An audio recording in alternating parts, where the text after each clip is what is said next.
बावज को और उस दो बेटियों को उसने कत्ल किया। और यहाँ ख़वातीन आहो बका कर रही थी, वो ज़ख्मी हालत में थी। ये जदाद का इनका आपस में तनाज़ा चल रहा था। बूट पड़े हुए हैं, उसके कपड़े पड़े हैं, उसका स्कूल का यूनिफॉर्म है। कुछ जगह से जो है कुछ शवाहिद को मिटाने की भी गालबन कोशिश की गई है।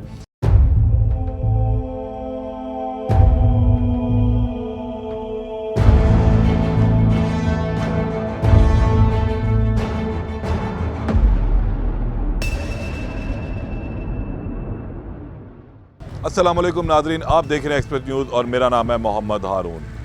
सरगोदा का गांव है, नवाही इलाका है, 103 चक शुमाली। यहाँ पर 18 फरवरी को एक ऐसी खून की होली खेली गई है जो नाकाबिले बयान है, जिसको बयान करते हुए रोंगटे खड़े हो जाते हैं कि सगे चचा ने अपनी सगी भाभी भतीजियों को जो है सर पर आहनी रॉड मारकर, ईंटें मारकर, हथौड़ियाँ मारकर जो है कत्ल कर दिया। इस वाक़े के अंदर 3 जो ख़वातीन हैं वो जान की बाजी हारी और 3 शदीद ज़ख्मी होकर इस वक्त लाहौर के हॉस्पिटल्स के अंदर ज़ेर इलाज भी हैं। मैं उस मकतल गाह के बाहर इस वक्त मौजूद हूँ।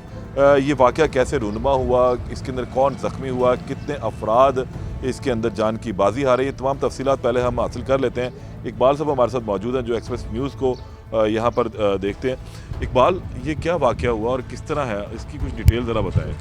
ये अपना सका चाचा है इनका, जिसने ये खून की होली खेली है, साथ उसके बेटे भी थे। तो ये भाभी बावज को और उस दो बेटियों को उसने कत्ल किया। 3 जो बेटियां हैं उसकी वो ज़ख्मी हैं। ये जदाद का इनका आपस में तनाज़ा चल रहा था। कुछ 5-5.5 एकड़ रकबा है इस गांव में, 103 शुमाली में, जो थाना सदर का इलाका है। तो उसकी वजह से यह जो अफसोसनाक वाक़या यहाँ पे पेश आया है। अच्छा इकबाल, जिस वक्त ये वाक़या पेश आता है तो ये कौन बताता है कि ये चचा ने ही किया है, किस तरह ये बात क्लियर हुई? ये तकरीबन जो मौके पे वो जो बच्चियाँ 2 बच गई हैं, ज़ख्मी हैं, उन्होंने भी बताया है। और इसके जो बच्चियाँ के जो मामू हैं वो यहाँ पे पहुँचे हैं, साथ ही वो भी इधर ही उनकी भी रहायश है। तो वो आए हैं, एक दफ़ा उन्होंने दरवाज़ा लॉक किया तो अंदर से कोई आवाज़ नहीं आई। फिर दूसरी दफ़ा उन्होंने फिर लॉक किया, फिर कोई नहीं निकला। फिर उन्हें शक पड़ा है। जब शक पड़ा तो फिर वो उन्होंने दरवाज़ा मतलब अंदर से खुलवाया है। तो वहाँ पे जो 2-3 बच्चियों की तो डेथ हो चुकी थी। बाकियों को ये 2 किस्म का कुआं बनाया गया, डेरे पे लेके जाके भी कुछ मतलब उन्होंने कत्ल किए हैं। तो ये सारा वाक़या का फिर इस पहलू से जो पता चला है, जदाद का ही तनाज़ा था। अच्छा, सूरत हाल इस तरह है कि ये जो मेन रोड है वो उससे तकरीबन कोई आधा किलोमीटर अंदर की जानिब आता है। सुनसान हो जाता है इलाका, गांव है, और इसके इर्द गिर्द भी जो साथ वाला घर है बिल्कुल ही खाली, एक प्लॉट पड़ा हुआ है, इसके साथ भी एक हवेली है, वो भी खाली हवेली है। पुलिस को इतला मिलती है कि इलाके के अंदर ये वाक़या रूनुमा हुआ है। तो पुलिस ने फर्स्ट हैंड क्या किया उस हवाले से, आके यहाँ से रिकवरी की, हॉस्पिटल रेफ़र किया? जी, जब ये वाक़या इस तरह हुआ कि ये इनका चचा था तो किसी को शक भी नहीं गुज़रा। उन्होंने दरवाज़ा लॉक किया तो बच्चियों को कहा कि कोई पैसों का मामला है, आपको पेमेंट करनी है। तो उन्होंने दरवाज़ा खोला है, वो क्योंकि उनके फैमिली रिलेशन भी थे, रिश्तेदार हैं, तो इस हिसाब से वो उनको कमरे में ले गए। एक कमरे में ले जा के उन्होंने ये सारा वाक़या पेश किया। जब बात खुली है, जब पता चला कि वकूआ है, उसके बाद जो सरगोदा की पुलिस है उसने बड़ा मतलब काफ़ी रिस्पांस दिया, मुतरक हुई। और वहाँ यहाँ पे DPO साहब भी पहुँचे हैं, DSP सदर साहब पहुँचे हैं। फिर यहाँ से रेस्क्यू 1122 वालों ने जो डेड बाडियाँ थी उन्हें अस्पताल मुंतकिल किया, और ज़ख्मी जो थे उन्हें DHQ अस्पताल मुंतकिल किया। अब 3 बच्चियाँ जो ज़ख्मी हैं उनकी हालत भी बड़ी मतलब, एक बच्ची की हालत सीरियस है, वो अभी कोमा की हालत में है, वो लाहौर जनरल हॉस्पिटल में है। और जो 2 ज़ख्मी बच्ची हैं वो डॉक्टर हॉस्पिटल में हैं। ठीक। अच्छा, एक बात से हमें कुछ तफसीलात हासिल हुई हैं, यहाँ मैं आपको कुछ इस हवाले से तफसीलात मज़ीद बताता चलूँ कि जायदाद का तनाज़ा है। इन लड़कियों के वालिद जो हैं गुज़िश्ता साल 1 रमज़ान को जो है खालिक हकीकी से जा मिले थे। उन्होंने अपनी ज़िंदगी में ही तकरीबन जो उनके हिस्सा था वो अपनी बेटियों के नाम कर दिया था। इनकी कोई बेटा नहीं था। तो अब जायदाद का मसला शुरू हो गया कि ये तमाम जायदाद जो है वरासती तौर पर, शरई तौर पर जाएगी चचा के बच्चों को, उसके अंदर भी तकसीम होगी।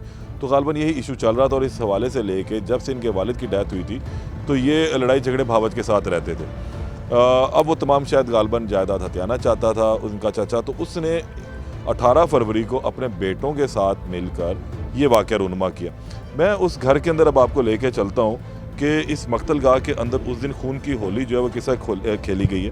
ये मेन गेट है, यहाँ से हम जब एंटर होते हैं तो एक बड़ा सहन है, क्योंकि गांव के अंदर हम देखते हैं कि ज़्यादातर घर जो हैं वो खुले बने हुए होते हैं और वहाँ पर बैठने के लिए खुली फ़ज़ा रखी जाती है ताकि हवादार रहें। अब एक फुटेज भी वायरल हुई थी, उस फुटेज में हमने देखा कि 2 चारपाइयाँ मेन सहन के अंदर पड़ी थी और यहाँ ख़वातीन आहो बका कर रही थी, वो ज़ख्मी हालत में थी।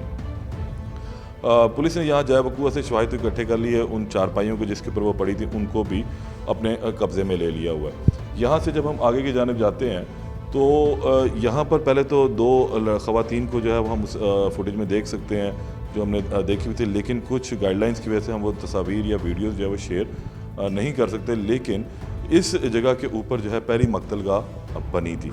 अब दूसरी जानिब हम आगे चलते हैं तो ये इनका किचन है जहाँ पर रोज़ की बुनियाद पर खाना पकता था और कुछ इल्म नहीं था कि आज क्या होने वाला है। फिर हम इस कमरे की जानिब जाते हैं जिस कमरे में बाकी 2 बेटियां जो थी उनके साथ जो है ये होली खेली गई। यहाँ पर जब हम अंदर एंटर होते हैं तो ये रिहाइश का कमरा था लड़कियों की। यहाँ जो है वो लाशें पड़ी हुई थी। स्कूल जाने के लिए जो है वो सबसे छोटी बेटी तैयार हुई थी, उसके यहाँ आप देख सकते हैं हम कि बूट पड़े हुए हैं, उसके कपड़े पड़े हैं, उसका स्कूल का यूनिफॉर्म है, बैग उसने अपना तैयार किया था। उसकी इनकी जो बड़ी बेटी थी वो उस वक्त अपना किचन के अंदर सुबह का नाश्ता तैयार कर रही थी और ये तमाम चीज़ें यहीं पर थी। ये अब कुछ जगह से जो है कुछ शवाहिद को मिटाने की भी गालबन कोशिश की गई है। यहाँ पर बहुत ज़्यादा खून पड़ा हुआ था, उसको धो दिया गया।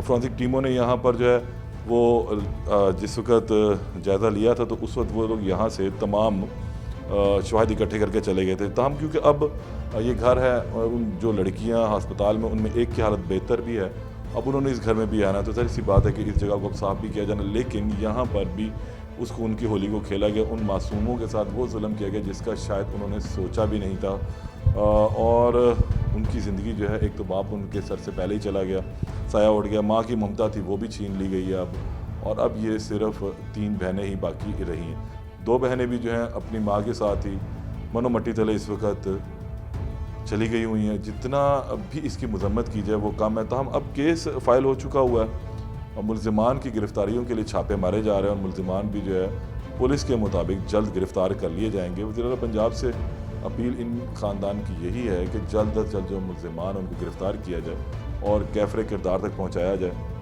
ये तमाम चीज़ें जो मैंने आपको दिखाई, इस कमरे का अहवाल वो ख़ुद बता रहा है कि इस कमरे के अंदर किस तरह क़यामत जो है इन मासूमों के ऊपर बर्पा की गई थी। बाहर की जानिब हम आते हैं तो उस तरफ वो किचन के अंदर भी उसी तरह सामान पड़ा हुआ है क्योंकि नाश्ते का सुबह स्कूल जाने का टाइम था। सबसे छोटी जो बेटी है उसकी उम्र गालबन 10-1 साल के करीब है और वो तैयार हो रही थी उस वक्त स्कूल जाने के लिए। बड़ी बहन जो है उसके लिए नाश्ता बना रही थी। वालदा जो है वो रूटीन में अपनी बेटियों को जो है काम धंधे के लिए, काम काज के लिए चीज़ें बता रही थी।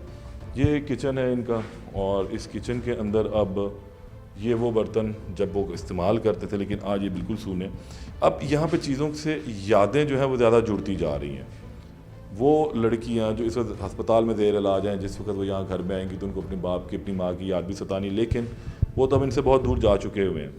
अब उनको इंसाफ मुहैया करना और इंसाफ जो है इसी तरह है कि उनके मुलज़मों को करार वाक़ई सज़ा मिले ताकि उन लड़कियों को भी इंसाफ मिल सके और इस माशरे के अंदर होने वाला जो जुल्म सितम है ये दोबारा कोई ना दोहराए। दोबारा मिलते हैं, अल्लाह निगहबान।